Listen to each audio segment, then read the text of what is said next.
Okay. All right. Great. So welcome back. Like I mentioned, today we'll talk about different examples of classical CPU, GPU, and FPGA hardware security. To kind of again give a background, give an idea what has been done in classical computers over the last few decades, I guess now, and then from that hopefully will give us ideas for the quantum computer security topics. We'll start really focusing from next time. I think the overall kind of question, as we look at the different existing and then past classical hardware and architecture security issues, attacks, and defenses is really kind of to try to think how do these may or may not transfer to quantum computing, and to kind of get inspired of how these things might work on a quantum computing system. So we've talked already a lot about side channels and then fault injection. So one question that we can think about are these same or different for quantum computers, for QPUs? And as a big category, side channel fault injection, they're probably same categories for quantum computers, but maybe there's other things we can discover. The other thing is sort of the attack mechanism. So today I'll talk about classical computers, which deal with a lot of classical electronics and the different security attacks. But so the one question is, which of the classical mechanisms might transfer to quantum computers and which might be new? For example, like wire crosstalk in FPGAs. What is the analogy to qubit crosstalk in QPUs? And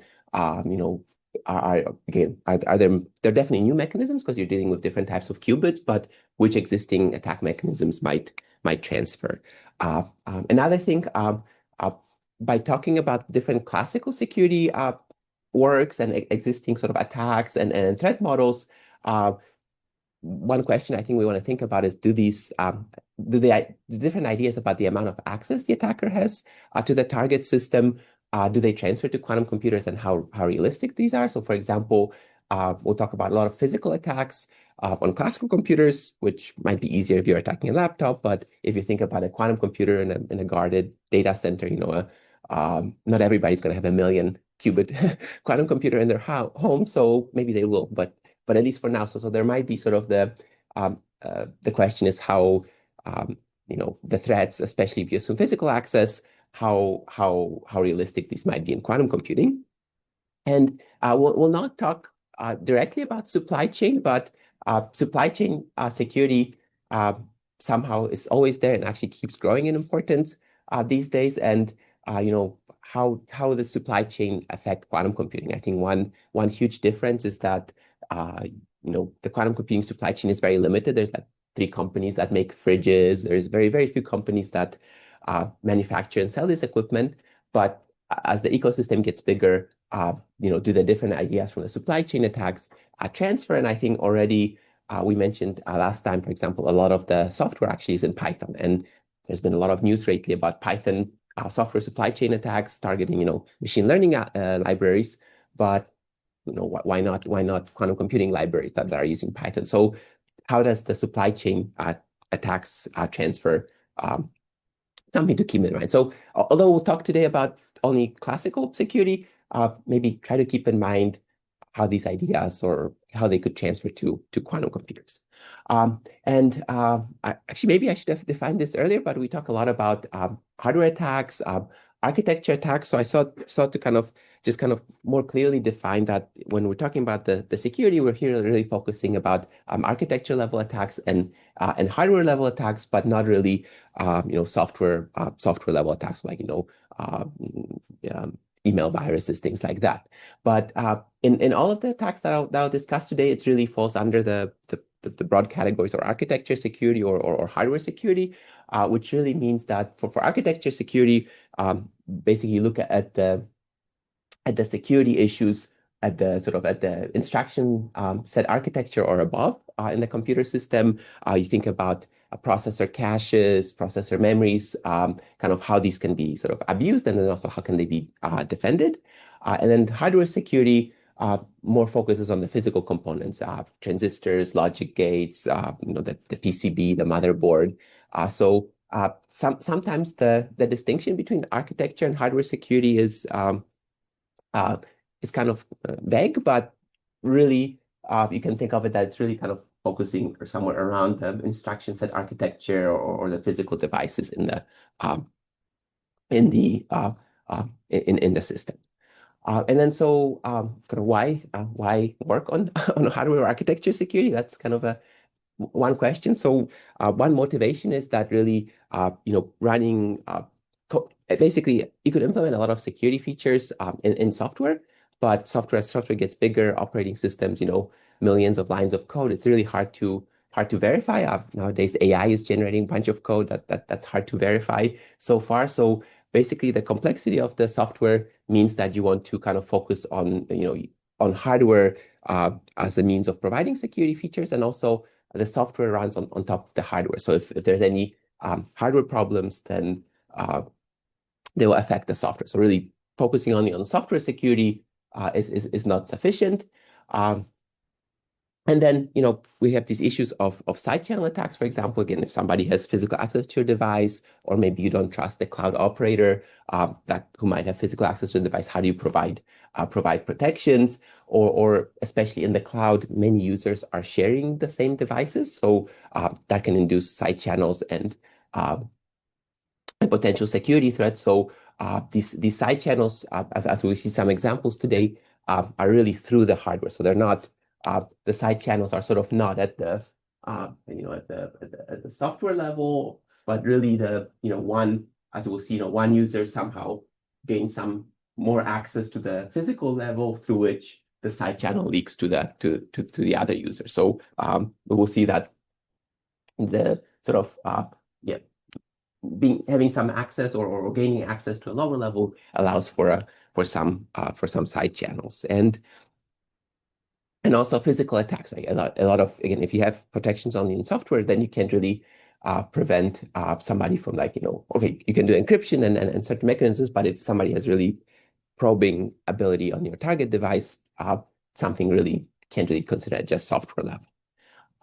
So these are sort of some motivation why we want to really look at the hardware, how the hardware operates, how the whole system stack operates, and what are really the issues at the lower level where you have this physical or hardware access or physical or hardware, voltages, EM emanations, things like that.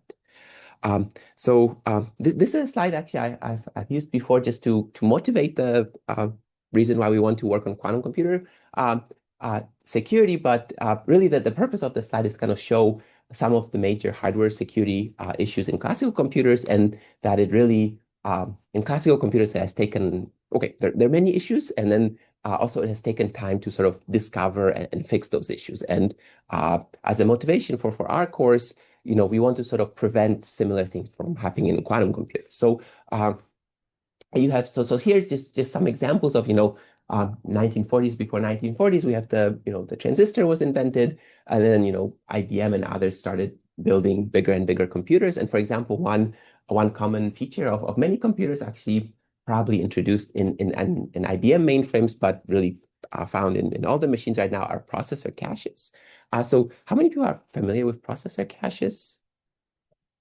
Okay, most of you, right? So in a processor cache, I'll have some diagram a little bit later, but basically some memory that you frequently use is put in a processor cache, so it's faster to access. And so we had processor caches for a couple of decades, and it wasn't actually until around 2005 when some of the first academic actually research on timing attacks and caches was kind of published, and people started to think about, hey, if I can measure the timing of my memory access, I can guess if the data is in the cache or in the main memory, and that timing can leak some information about the software that's running on the system. So, so there's a hardware feature like a processor cache that's been in the computer for decades, and then people find out, oh, there's a security issue with that feature, and these securities actually still persist. And then also there's really no way of removing the caches because you would lose a lot of performance. Question, yes. I think that's kind of hard to do, right? Because when you're, the engineers are developing the caches, like how do you anticipate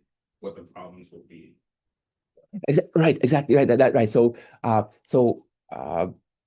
think that so the question is, how do you anticipate the problems, and that's I guess our job of for security engineers or researchers is that to basically think of what could be the problems. Like side, we know about side channels, fault injection. Okay, so when you design a new thing, try to think, okay, what's the side channel? And or a fault injection. As I'll mention on some slide later, there's sort of a basic principle that anytime there's a resource sharing, there will probably be a side channel. So if you design a new thing, you should think, are the resources being shared?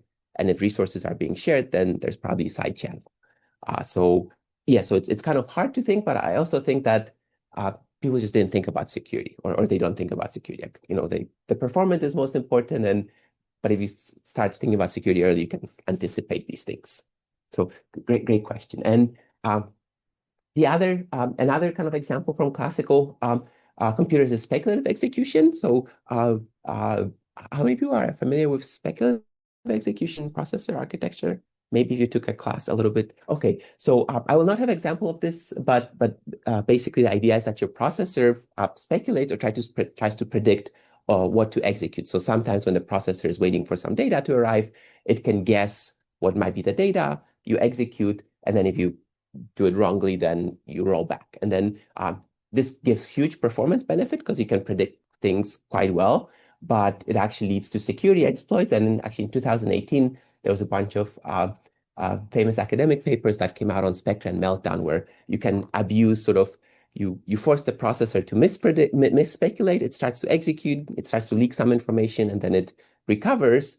But by the time it recovers, it's sort of too late. So Spectre and Meltdown, another example of speculative execution, has been there for, I don't know, 2 decades, and then people found a security attack after 2 decades. And these are a little bit hard to execute in practice, but also they're hard to fix, because if you remove speculative execution, you lose huge performance on your processor. And another example, last example here for CPU is DRAM memory. Probably everybody's familiar with the dynamic random access memory in your computer. I'll talk about this a little bit more detail in the next slides.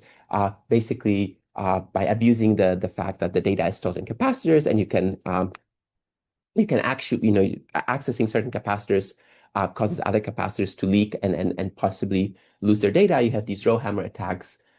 So again, many versions of DRAM existed, and after a few decades, people found there's a problem. And as we'll see, actually, row hammer is one of those, I don't know, some semi-famous research areas where it's sort of any version and any new version of DRAM will always keep suffering from these attacks. It's really hard to get rid of them. So again, a hardware-based vulnerability that somebody found after many years, and it's hard to fix. So I'll talk about some of these more in detail, but stepping back to quantum computing, the idea is like, okay, for quantum computing, if we start thinking about different features of quantum computers early, can we prevent like this happening, where many years later people discover problems with quantum computers? And I should say most of these have been shown for CPU, and they apply equally for GPU. So you have for example, row hammer attacks on GPU, where last year or two there are some papers that even GPUs are vulnerable to row hammer attacks. So this keeps coming back. Also mentioned today, we'll talk about FPGA. So we'll talk about some FPGA attacks. I think FPGAs have more analogy to quantum computers because of the sort of even the way sort of not exactly, but you can think of the circuits on the FPGA are sort of similar to the circuits on a quantum computer, and then you have issues like crosstalk, for example. So there might be some more analogies between FPGAs and quantum computers than CPUs and quantum computers, but likewise in FPGAs, maybe a little bit newer since 1990s, but there have been many hardware-related security attacks, for example, on reverse engineering the bit stream. So the bit stream is sort of like the binary that programs the FPGA. These used to be secret, or the format of the bit stream used to be secret, but people eventually reverse engineered it. Bit stream decryption. So a lot of FPGAs, actually, you encrypt the bit stream and it's decrypted on the FPGA. But if you're able to use, for example, power side channels to analyze the operation of the decryption logic within the FPGA, you can actually steal the encryption key and then basically decrypt the bit stream as well. So there are some sort of attacks on the way you program the FPGAs, which might be some analogy to the circuits that you send to the quantum computer. Then there's a lot of attacks on power-based attacks on if you have, in early 2000s, people show that you can again monitor the power consumption of the FPGA and then extract information about cryptographic keys, I believe, from the operation of the FPGA. Or in early 2020s or right before 2020s, there's sort of remote power attacks with ring oscillators, which is kind of well, I'll talk about these a little bit later, but these are sort of now remote attacks that also measure power. So and then things like contention on the PCIe bus, so figuring out when different devices are being used by the contention on the PCIe. So hopefully you can see there's a lot of classical attacks that abuse different parts of the system, and maybe we can learn a little bit from them. So first, kind of want to talk about hardware security of CPUs and GPUs, and just maybe this is sort of an unnecessary trivial, but just to kind of present the setup and then the different threats when people have looked at security of CPUs or GPUs in the cloud.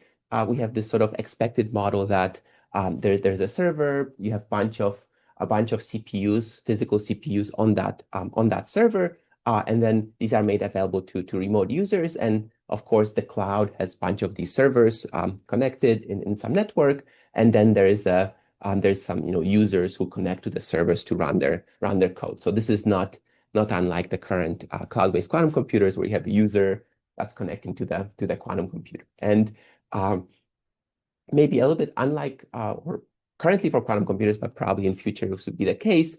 For classical computers, there's a lot of virtualization and shared resources. Users might be sharing the same server or even the same CPU.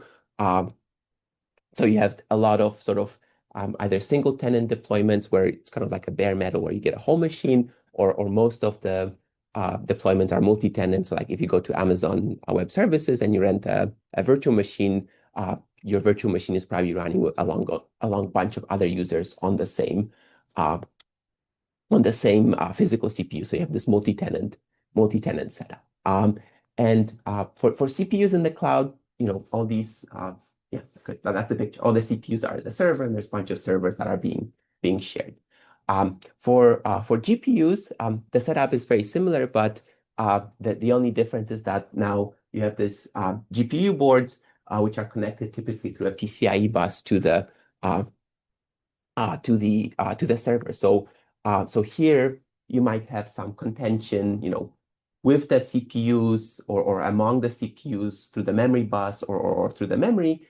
And then what sort of GPUs or any setup where you have an accelerator adds that you might have some issues, among the accelerators, but also on some like a PCIe bus that connects those accelerators. But the cloud looks the same. You have a bunch of servers with GPUs, and there's a lot of them, and the users access them remotely to deploy their workloads on GPUs. And again, we can quickly get GPUs pay as you go. One interesting feature is that perhaps more similar to quantum computers than classical computers. Until recently, there's really no multi-tenancy in GPUs. So if you rent a GPU from a cloud provider, you'll most likely get a whole GPU to yourself if you're renting a virtual machine. But that's I think slowly changing. Around last year, maybe 2 years ago.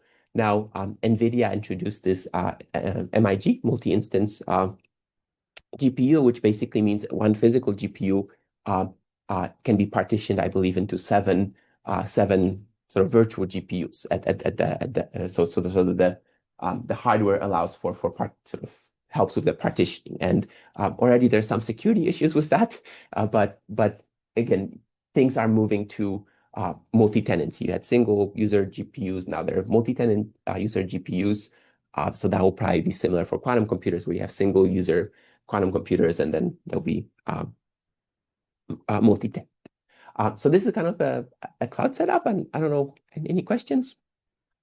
Probably pretty simplistic, but that's kind of the model. So now, based on the classical security, what are some common threats or threat models in in these cloud-based deployments. So I think most of the research and work and demonstration has focused again on either physical or remote access.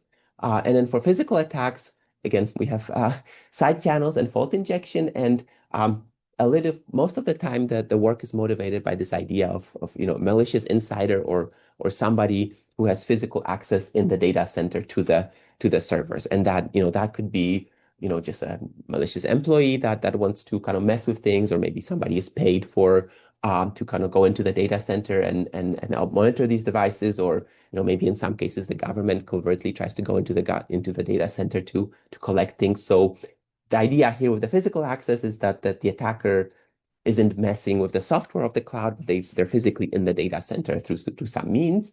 And if you ask a cloud provider, of course, data center is super secure and they would never let somebody like that in. So depending on who you are, this threat of a malicious insider may or may not be reasonable to you. But assuming the malicious insider or somebody in the data center wants to attack the servers, then basically we had all the work has focused either on side channels or physical fault injection on CPUs, GPUs, or sort of the buses and the interconnects between them. So if an attacker can sort of measure power of the CPU, measure power of the GPU, maybe measure activity on the PCIe bus, these are sort of the main components that are being attacked. And I think in all of the work on sort of hardware security, things like network and attacking the network is not really considered. We assume that the network is secured, post-quantum cryptography, everything's working. So what are just the physical ways of attacking these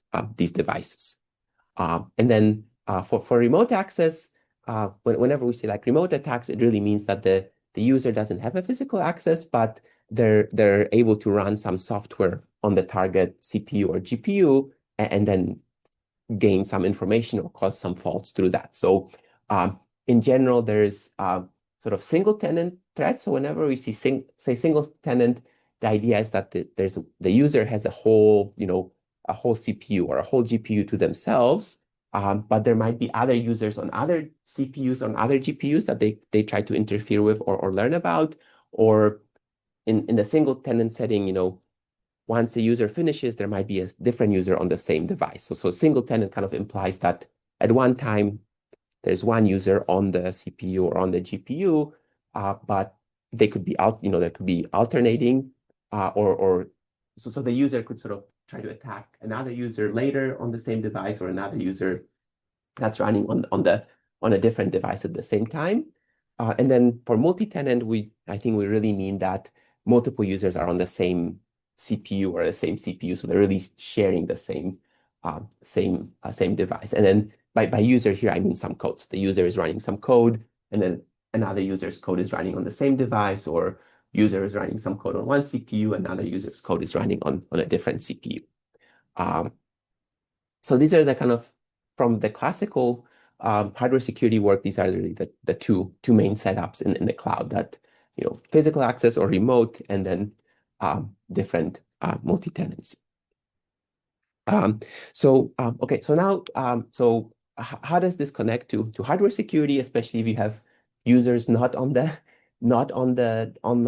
device but running remotely? So a lot of the attacks that sort of the remote attacks that are sort of considered hardware or architecture attacks really find some way of sort of escaping this abstraction of you're running some software in a virtual machine, but somehow you gain insights into lower levels of the system. So for side channels, some examples include processor caches. I'll mention in more detail in a few slides, where basically you're supposed to be isolated. Your memory should not be affecting another person's memory, but because the timing, you can observe the timing of the caches that actually breaks the abstraction, and you can learn something about the operation of the hardware. Or for side channels in DRAM, for example, there's the abstraction that the DRAM sort of is erased when you turn it off, but actually that's not 100% true. So this kind of can lead to a side channel through the capacitors, through the hardware of the DRAM. So the remote attacks really abuse kind of try to break the abstraction that the system provides. And then so I don't know, some postulate, right? Trying to kind of I don't know, maybe a mini theorem is basically the idea is that whenever you have some sort of a shared resource or some state-dependent measurable behavior. So if your timing of your cache depends on the state of the cache, for example, then there's a side channel. And then the second part is that sort of the bandwidth or how much the side channel you can get really depends how close the attacker is to the actual hardware. So like if you're doing a cache side channel attack and you're both sort of applications running on the cache, that's closer to the hardware than if you have a cache side channel attack, but both of you running virtual machine on top of the OS. So sort of conceptually, sort of the closer the user is to the hardware, the bigger the bandwidth for that channel. So maybe one analogy that in quantum computers, there's very few layers of abstraction right now. So maybe the current side channels are maybe more pronounced because there's less abstraction. But in the future, once you have more layers of abstraction in quantum computers, then things will sort of get better because farther away you are from the hardware, the bandwidth of the channel decreases. So this is by no means any theorem, but it's sort of like I guess like a postulate of how we can think about side channels. For fault injection, again, for remote fault injection attacks, although the users have to find some way to break the abstraction. So sometimes the fault injection is through abusing processor features. A few years ago, there was a sort of a bug that people found that how many of you are familiar with dynamic voltage and frequency scaling? Most of you. Okay, right. So in modern processor, you can for example, adjust the voltage and frequency to, let's say, save power or to boost your computation. And actually, they found a way for a user level process to access the DVFS features, and then they could use that to basically lower the voltage and have like a voltage type of attack based on changing the voltages, which normally would require physical access to change anything with the power, but they found a way to manipulate the sort of some registers in the CPU that control the voltage from the user level that shouldn't really have been accessible. So now it's patched up. Linux and other operating systems block that, but it was like one example of a hardware attack where somebody found a way to abuse a hardware feature that they probably shouldn't have had access to. And another one I'll talk about today is DRAM and sort of flipping bits in the DRAM to you're supposed to have different memory spaces, not access other people's data, but the way the DRAM works, you can actually flip the bits of some memory locations in your own physical memory location. So so here there's some postulate or some sort of kind of takeaway is that any processor feature, if it exposes some sufficient control at the logical level to control the timing, for example, or the voltages, that could be abused for fault injection. So again, breaking the abstraction. Okay, all right. So the next two subsections, I want to talk a little bit about processor caches and DRAM attacks, just to give an idea of what's been done in classical systems. So processor cache attacks, since 2005, 2000s, been pretty interesting. And there are many different variants. This is like the most basic thing. But just as a very, very, very small summary or review, in a processor, you have a processor chip that has different processing cores. The cores usually have their own caches, L1 caches. There might be another L2 or L3 cache that's shared. So sort of as you go from the processor core towards the memory, the caches get bigger and bigger. And then eventually you have the memory bus with memory and then I/O devices. So this is sort of the picture. And then whenever you're running some software on the cores, of course, you're using the caches to access through which the user doesn't directly see the cache, but all the data goes through the cache. So the cache attacks really have focused on what's called cache timing based attacks. So if you measure the timing of the cache operation, or sorry, you measure the timing of your memory operation, which reveals something about the cache timing in the memory accesses, and then that's how you recover the information. So for typical cache timing attacks, you have some victim here, maybe on the right, that has some sensitive data, and then you have an attacker, and then the attacker tries to, through the timing of the cache, learn what the victim is doing. And from this picture, as you can see, that they have to be running at the same time on the same server. So this would be like a multi-tenant scenario where two users are on the same machine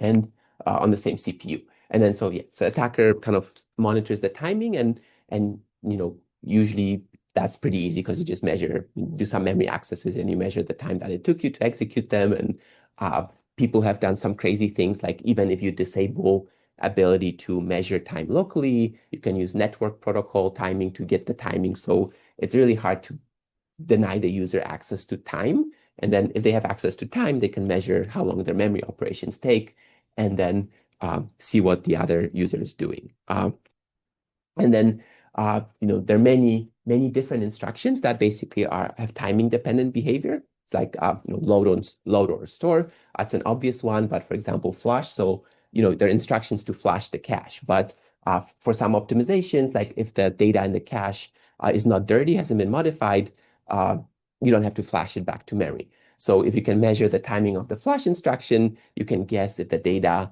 in the cache has or has not been modified based on the timing. So or in cache coherence, if another processor on the system accesses some shared data, then that data will be moved from your cache to the cache of the other core. And so then when you try to access it, the timing increases. So the user just does load and store, but the timing of that load and store can be all over the place, which is the source of so the abstraction is that there's load and store, but in reality that has timing that exposes the lower hardware to the users. And then there are many different types of, if you want to kind of search different publications on these attacks, but here just very briefly as an introduction and an idea of how it works. So for example, probably one of the most famous ones, prime and probe attack, is the idea is, again, you have two CPUs that have a shared cache, and then as the name implies, in the prime and probe attack, there's a user that primes the cache. Basically, they load a lot of data. They read a lot of data, which puts their data in the cache. And then after they do that, another user runs some process on their application. And as the user runs, the other user's data gets put into the cache, so the attacker's data gets kicked out. It goes back to the memory. And then in the final step, the attacker probes each cache set. So the attacker tries to read the data that it accessed before. And then by measuring timing, they can see, okay, if I access some data and the timing is fast, that knows that nobody else accessed it. If the timing is slow, then they know that somebody else accessed that data. And then in this case, there's not even any sharing needed. You just know if somebody accessed that cache location or not. And basically from that, a basic prime and probe attack lets you know what other user accessed. So there are a lot of sort of assumptions. You have to know sort of what the software user is running, and then sort of you have to synchronize to the other user. So this may not be 100% practical, but it's been shown to reveal a lot of things, like for example, AES keys. Question.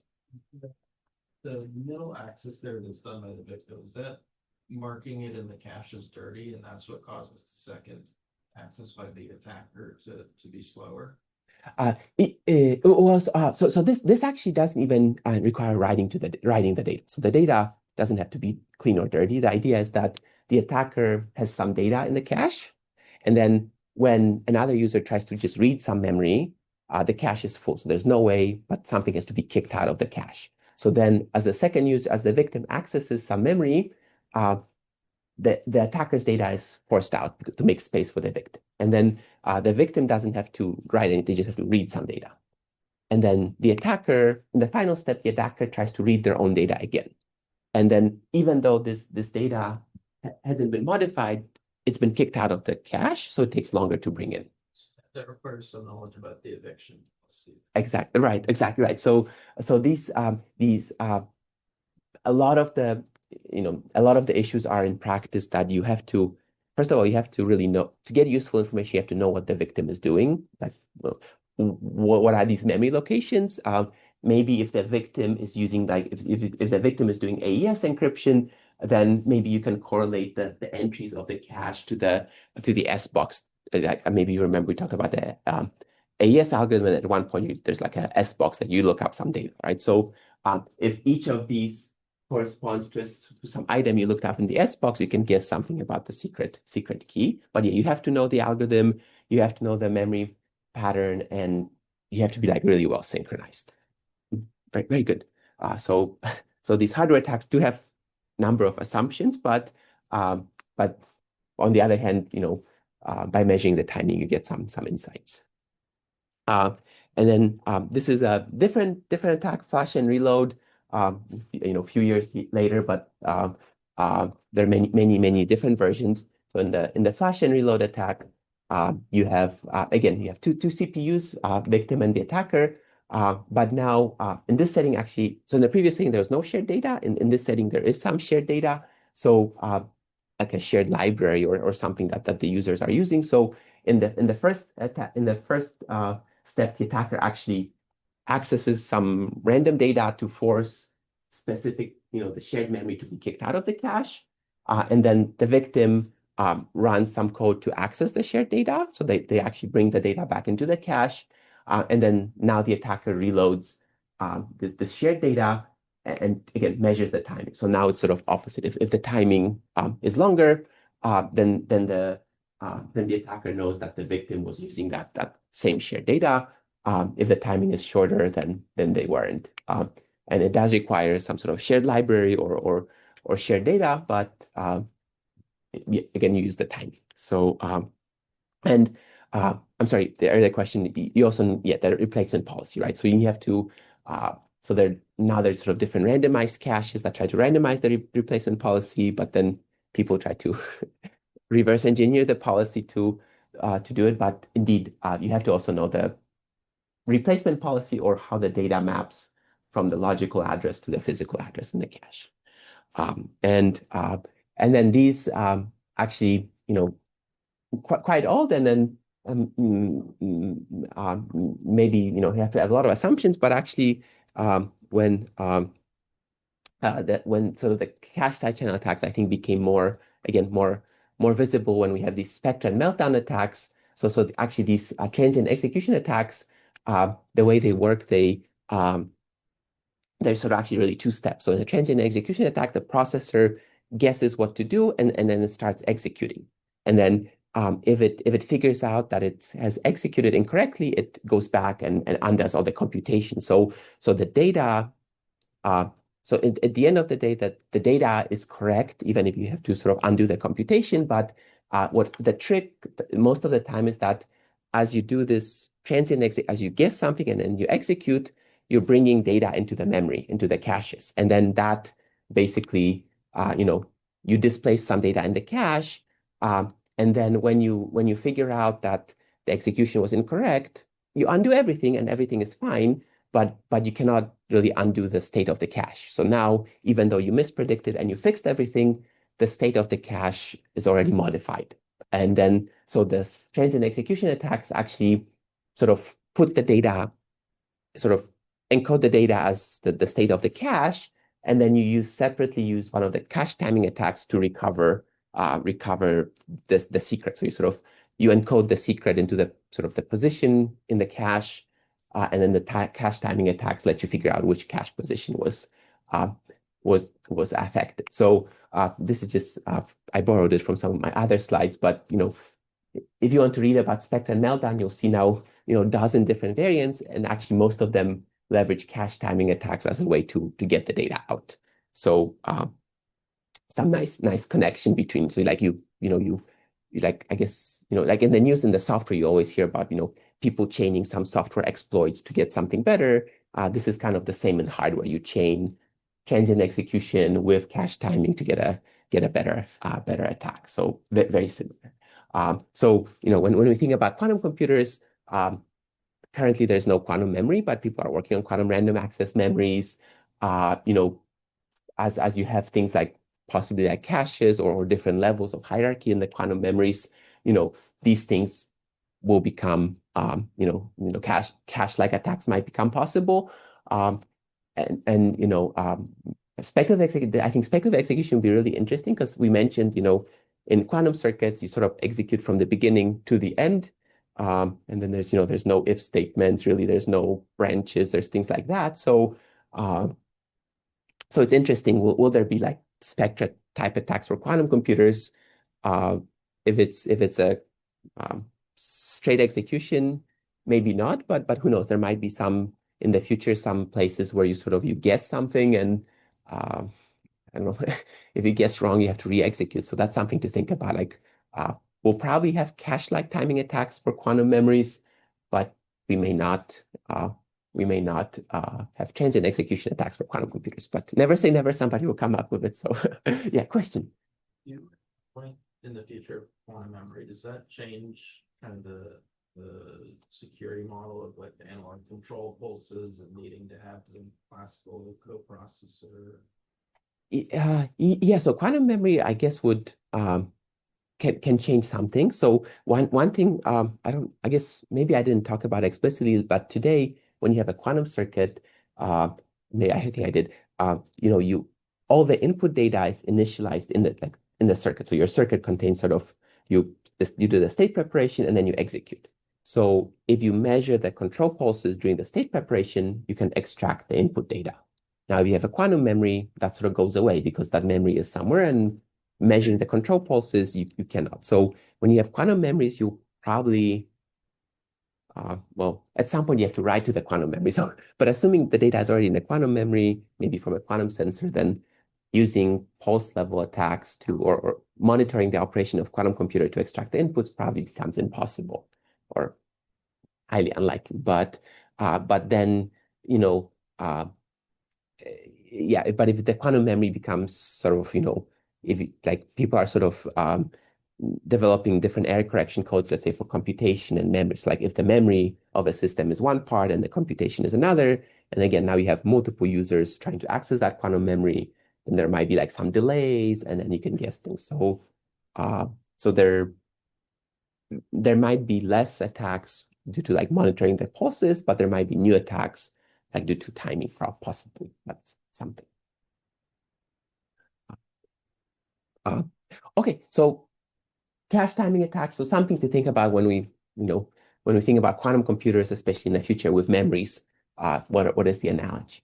Okay, next few very very briefly, but I wanted to mention DRAM and ROM hammer attacks since you might come across them at some point, and they're always sort of semi in the news for hardware security, and then it's a really cool idea, and it's an example of a hardware feature that's really hard to fix or hardware problem that's really hard to fix. So we want to avoid creating this in quantum computers. When you create a quantum computer, you don't want to build something that has something like a row hammer built in. But as a very trivial review for DRAM, if you're not familiar, basically DRAM stores data as charge on some capacitor, and then one bit of data is typically stored in a DRAM cell, which has a bit line and a word line, and then it has an access transistor to access and then the capacitor. So when you want to put some data store some data, you turn on the transistor to put some charges on the capacitor,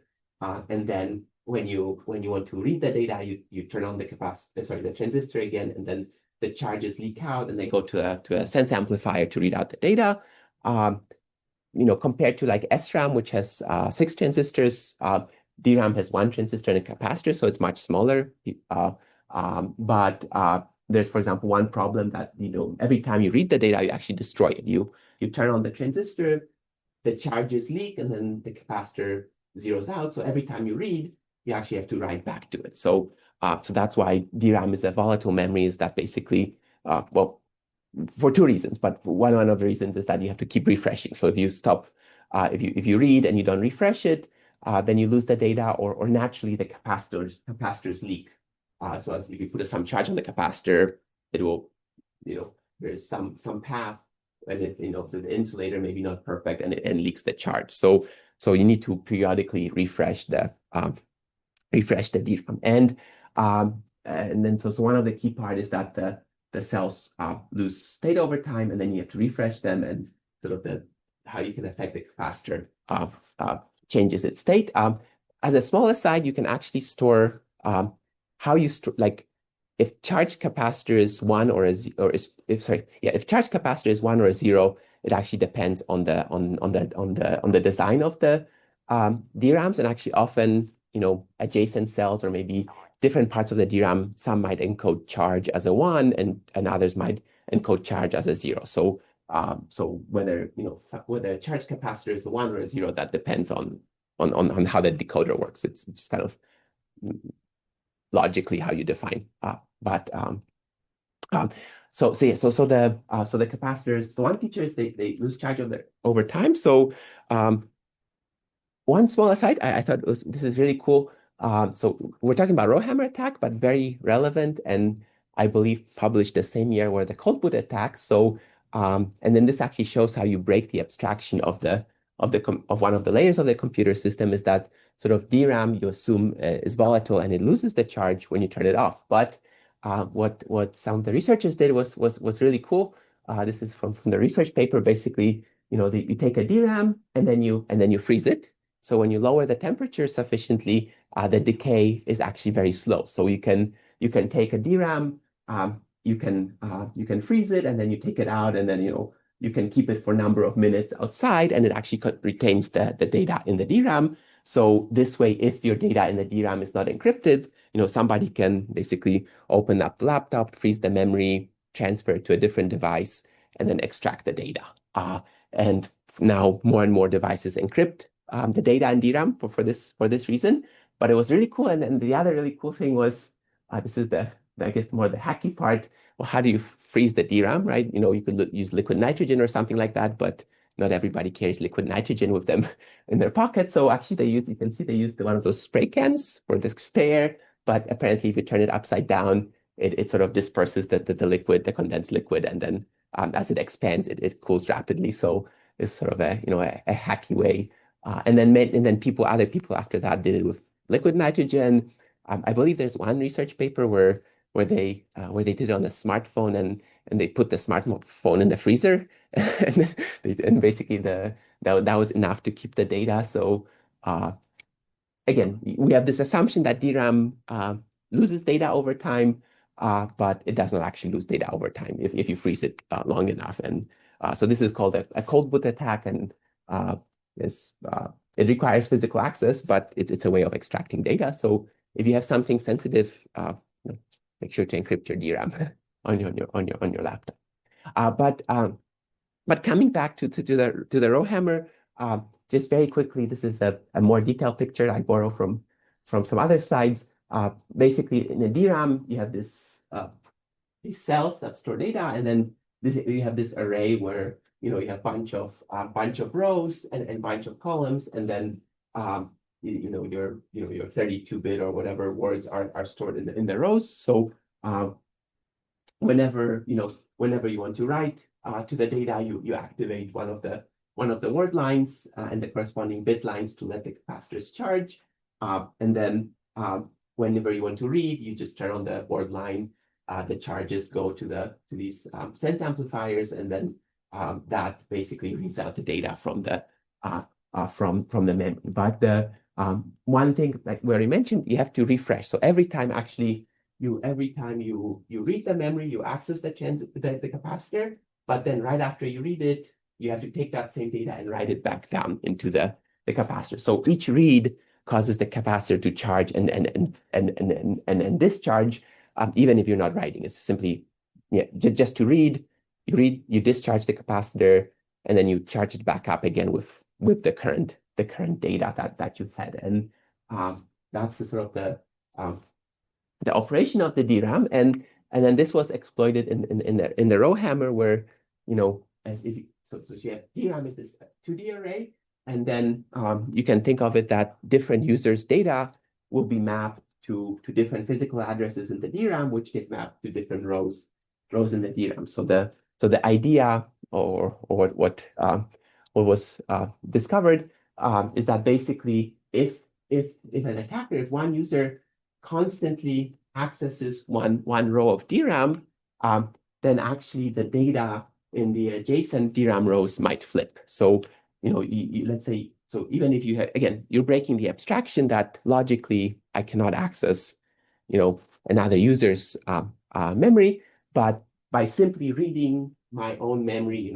thousands of times as fast as I can, that the charging and discharging of the capacitor basically creates there's some electrical coupling to the adjacent capacitors, and these adjacent capacitors flip. So even though, if my data is here and your data is here, even if operating system and everybody prevents me from directly accessing your data, by accessing my data, I can flip a bit in your data. And so we had this kind of row hammer name comes from the fact that you hammer or you access one row of DRAM quite a bit, and then you flip the cells, and then just just some graphs here. But the takeaway message is that basically, actually as the this is kind of old now, but as the memory gets new, so new DRAMs get denser and denser, the capacitors get smaller and smaller.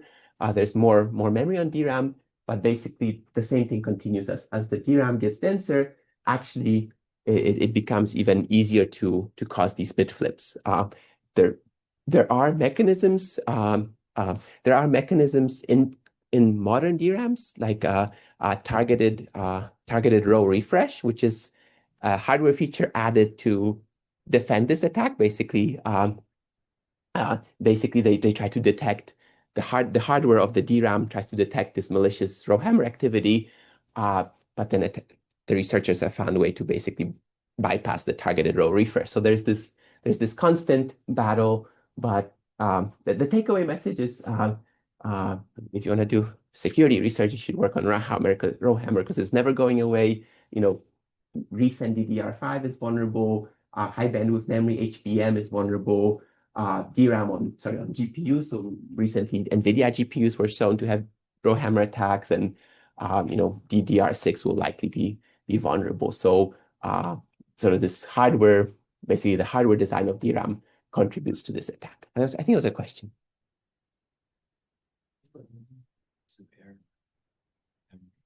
Still work.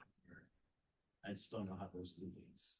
Yeah. So you can have so when you have error corrected memory, for example, if you can cause enough errors, that might overwhelm the error correction, or if for some reason the error correction is disabled to save power or energy, right? So the modern row hammer attacks basically have to work around the targeted row refresh or existing mechanisms that try to sort of refresh different memory locations to prevent these bit flips, and then things like error correction, and then also similar to the cache attacks, let's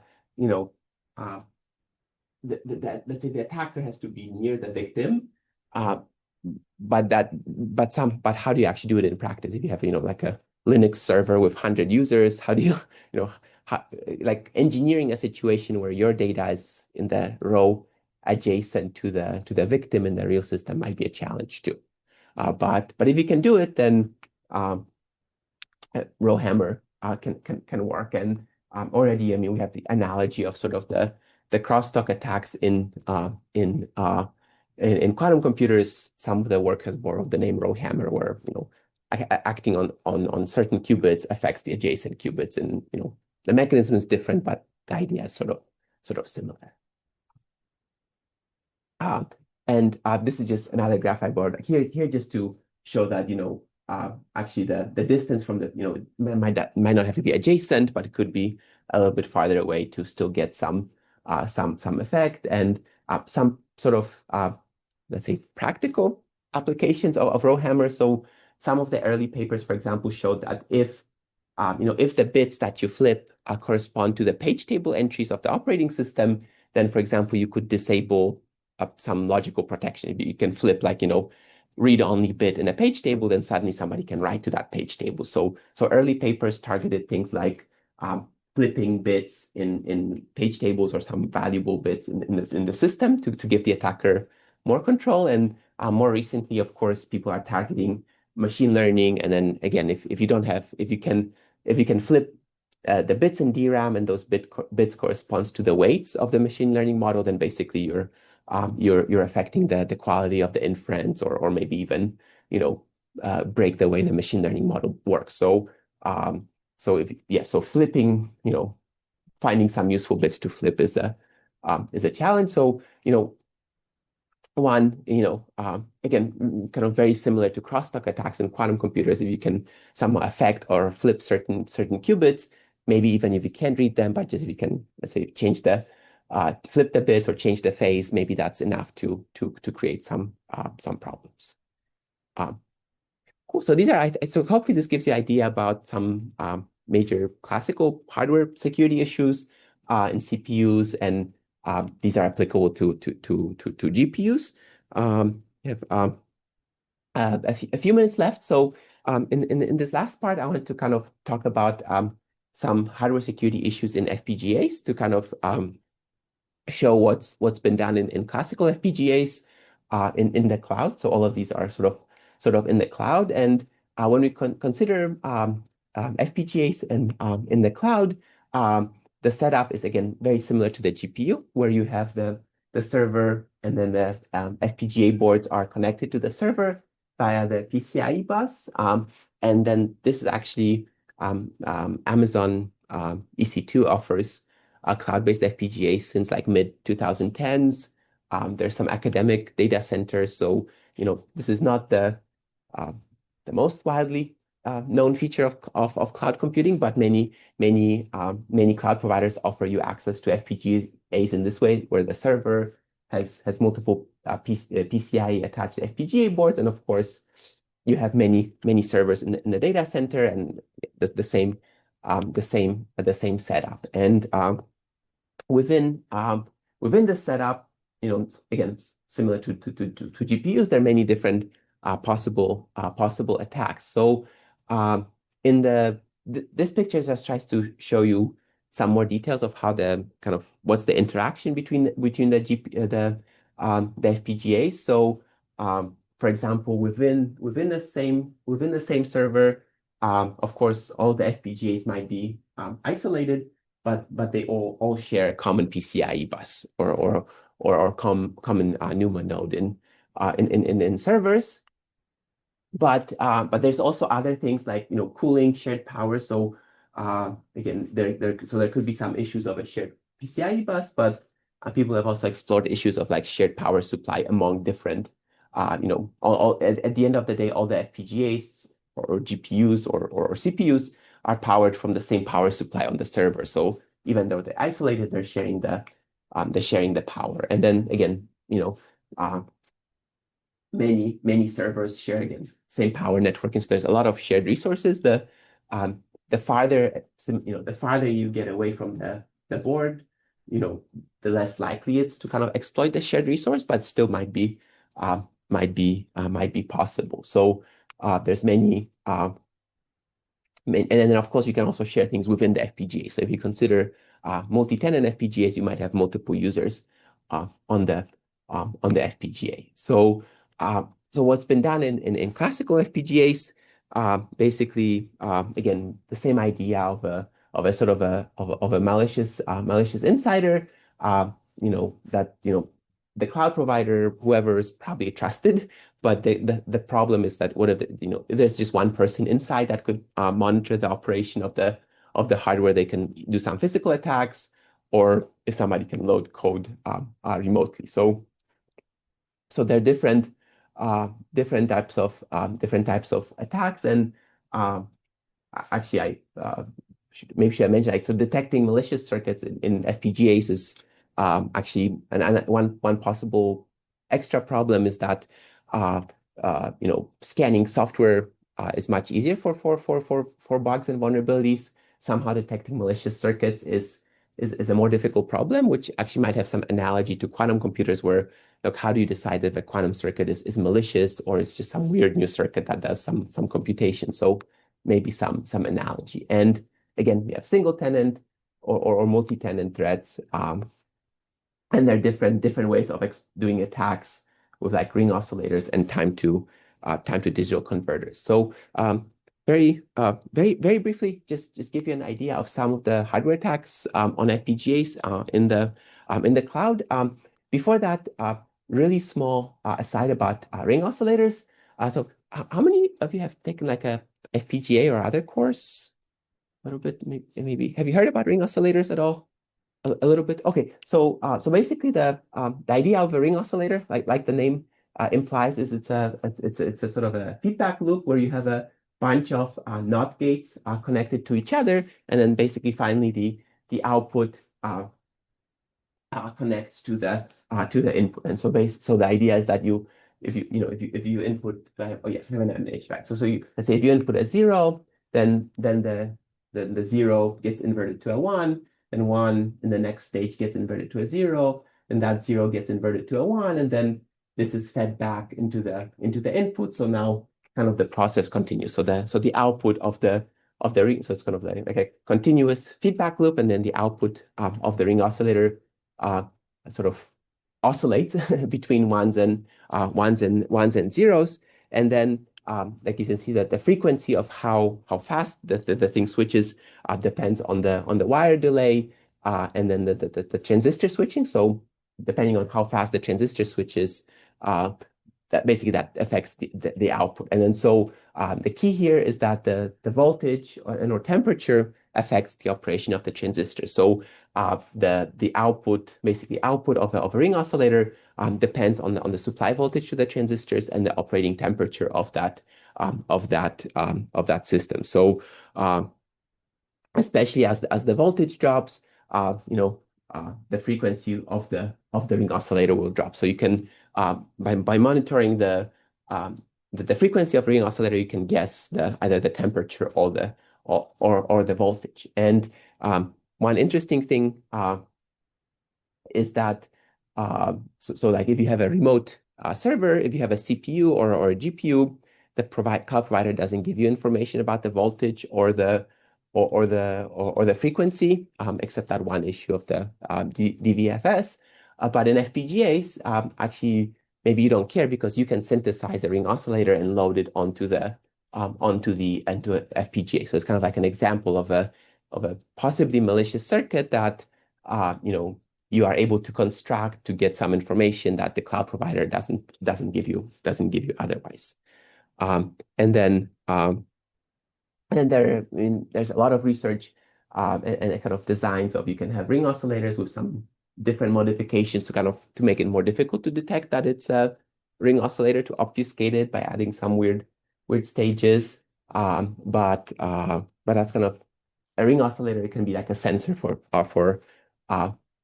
temperature or frequency. On the other hand, also the ring oscillator, because it's constantly switching between ones and zeros, the transistors are constantly switching, that consumes a lot of dynamic power. So if you have a lot of ring oscillators, that could basically be used to create a lot of heat or consume a lot of power. So it's both like a circuit that causes power changes, for example, for something like voltage-based attacks. But some interesting research that kind of people have abused the abused the hardware in FPGAs and in the cloud to create security attacks. So, for example, some of the early work in the cloud FPGAs looked at how do you leak information across the FPGAs, and actually here the simple idea was to use temperature, right? So you have a set of FPGAs that you're running in the cloud. Then maybe on certain subset of those, you run a lot of computation to increase the temperature, and then then you're done, and then the FPGAs are released, and then after some time, let's say another user gets access to the same set of FPGAs, and then if that user is able to measure the temperature, they could guess the thermal state of the FPGA, and then that could be used to kind of receive some information. So for a side channel, this might be too low bandwidth, but for a covert channel, one user can heat up the FPGAs and then the other user can cool down the FPGAs, and that could be some way of transmitting information. And maybe you could think of similar issues in quantum computers. If you can sort of, I don't know, somehow heat up the qubits, that will increase the error rate, and then if you can measure the error rate, that could be used to kind of, the amount of error could be used to leak information between users. And here, yeah, so here just, yeah, so how do you heat the FPGA? You have a bunch of ring oscillators that are working together to consume a lot of power to raise the temperature of the FPGA. And then on the receiving end, you just use one ring oscillator to if you have some reference clock, you can check, is the ring oscillator frequency going up or down to detect the changes. And I think here the key idea is that you create some new circuit like a ring oscillator. If the cloud provider allows you or doesn't know the purpose of this circuit, you might be able to load it on the FPGA and then use that as a sensor for temperature and voltage for some sort of a side channel attack, or if this array of ring oscillators is big enough, that could view.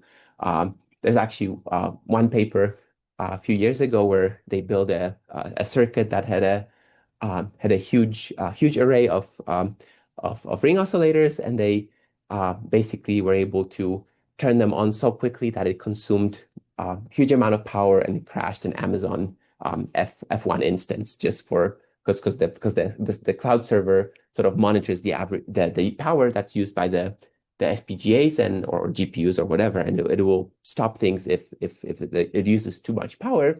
But if you can turn on a lot of logic or pretty much the whole FPGA at one time, you're really consuming huge amounts of power before it's even detected. So the story is that they made this, they crashed the FPGA, and then Amazon called them like what became really interested. So they're real practical issues, and how do you detect those circuits is a challenge. So the thing, we're almost out of time. So just very quickly, some other types of classical attacks were, for example, through the shared power supply. So in a computer, in a server, there's one power supply that's shared between different devices. So if one device consumes a lot of power, that stresses the power supply, and then at some point the power supply might not be able to provide enough current or voltage to the other devices. So one device consuming a lot of power can drop the voltage that's supplied to the other devices in the system, and there are voltage regulators to kind of compensate for that. But again, in an FPGA, if one FPGA consumes a lot of power, then another FPGA can use a ring oscillator to try to detect small changes in the supply voltage of the FPGA, and then that could be a way to communicate. So that's a kind of a side channel, and maybe I'll skip this kind of more details, but the key idea is that the sender or somebody kind of consumes a lot of power, and then the receivers basically use the ring oscillators to monitor the voltage. Actually, one cool trick here was that because there's voltage regulators, if the input voltage is slightly off, that gets corrected, and you never notice it. But here the idea was that if the receiver also is consuming certain amount of power, then basically the voltage regulators aren't able to compensate, and then you can actually detect the external changes. So shared power, if you think about shared power, in quantum computers right now, sort of there's one fridge that holds the whole quantum computer. But if we have in the future multiple fridges holding different sections of the quantum computer, maybe one fridge consuming more power will somehow affect another one. So kind of something similar. And last but not least, very quickly, there's also some really cool work on FPGAs on using time to digital converters. So a TDC is a different type of circuit that's used to measure the again, for example, voltages or temperature of the device. So here in a TDC, very quickly, basically you're measuring how fast the signal propagates through a set of wires and set of gates, and then depending on the voltage, if the voltage is higher, the signal propagates faster.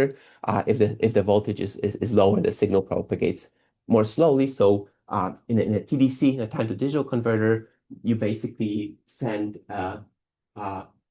they send a pulse, send a one through a set of through a set of gates, and then the idea is that as the signal is propagating, you sample the signal at each stage to get whether it's so it goes from so the signal is 0, and then you set it to 1, and then you see how far it propagates in a certain amount of time, and then this actually abuses some features of the FPGA for the carry logic, but the idea is that if you read out more ones, then the signal has propagated farther in a unit of time, and that means that the voltage is higher. Or if you read less ones, the voltage is lower. So if you read the Hamming weight of the TDC output, you can guess the changes in the voltage. Long story short, that's another way of measuring the voltage. Yes, question. No, like some EDCs are like used. I mean, sometimes they're used to like find like the difference in time between like two pulses, like when using lasers and stuff like that. So I understand that they can get to like the picosecond resolution, but how do they do that? Do they just like interpolate with like the counting or? I see. Yeah. So here for the resolution, so in an FPGA, you have these lookup tables, and certain part of the FPGA has these carry chains for adders. So an adder seems to be a common thing you want to do in an FPGA. So in addition to the regular routing cables inside the FPGA, there's special carry logic that's used to sort of connect the lookup tables that are part of the adder. And these are actually the resolutions come from the fact that these wires are super short, and they're designed to be short and fast because they're meant to be part of a carry in a carry adder.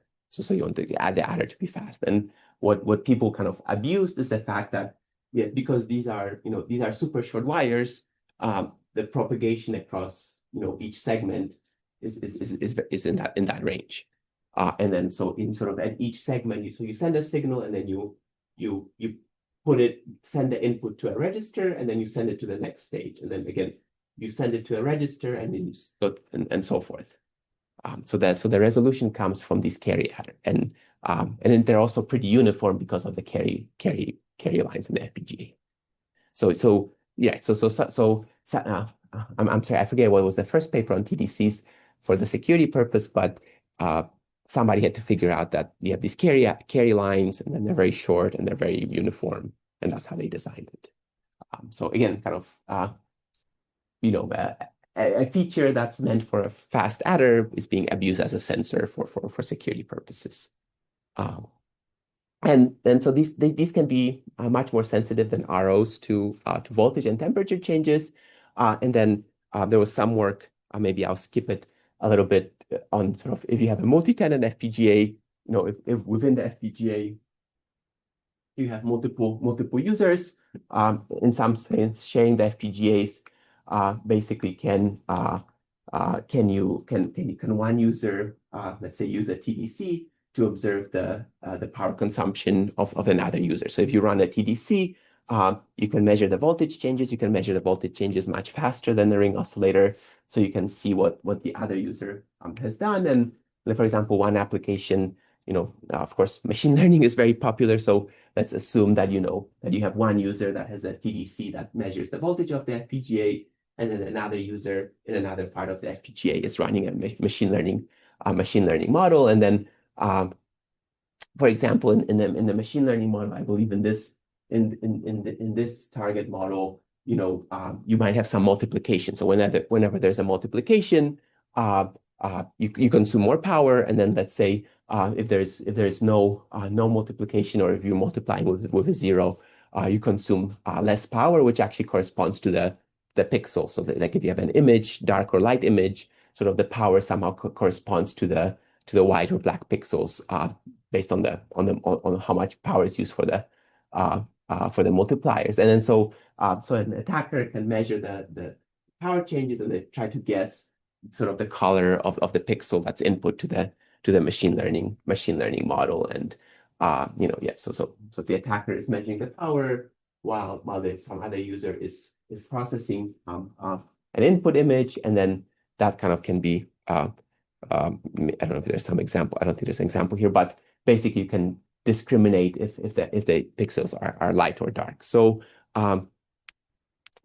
just one example of, again, if you're able to build some weird circuit that lets you measure power or frequency remotely, that can be used for a side channel. And then some connection to quantum computing. Can you build some weird circuits that lets you create some don't do actual computation, but lets you measure something. So okay, so I think we're out of time. So just to wrap up, here we go. So hopefully you got some idea of existing kind of threats in cloud-based CPUs, GPUs, FPGAs, so some motivation for looking at hardware attacks within the data center for malicious insiders, or for different ways of remote attacks by running some code on the machine. And then next up we'll try to look more at how to condense that into some lessons that we can try to apply to quantum computers, and we'll really start shifting into reading and discussing some of the security papers on quantum computers that I think you'll see there's a lot of basically a lot of similarities for side channels, fault injection, maybe just different ways it might be executed. Okay, so I think that's it for today. So yeah, thanks again, and